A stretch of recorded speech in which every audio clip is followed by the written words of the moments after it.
আমি কাউকে নিয়ে আসিনি, একা একা আসছিলাম এই চণ্ডীতলার মোড়টায়।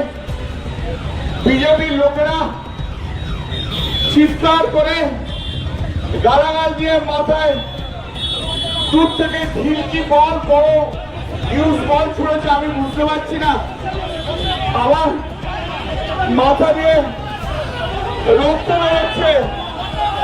আমি তা সত্ত্বেও আমি আপনাদের কাছে বলতে এসছি একটাই কথা, আমার আর বলার মতো শক্তি নেই, আমার সত্যি বলার মতো শক্তি নেই। আপনারা বাংলার মানুষ,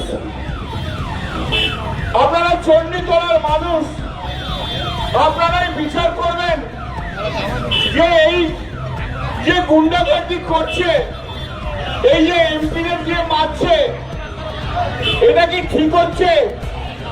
এখানে কোনো জনরোষ টনরোষ নেই। 7-8 জন লোক মিলে বিজেপির 10 জন গেরুয়া ফেটটি বেঁধে আমাদের আগের সব কর্মীদের মারধর করছিল, আর এখনো আমাকে পর্যন্ত ছাড়েনি।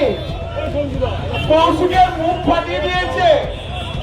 একটু আগে আমি যখন হেঁটে হেঁটে আসছিলাম, তখন একজন ভদ্রমহিলা, তিনি মোটর সাইকেল করে যাচ্ছিলেন, তার পিছনে বোধহয় স্বামী ছিল,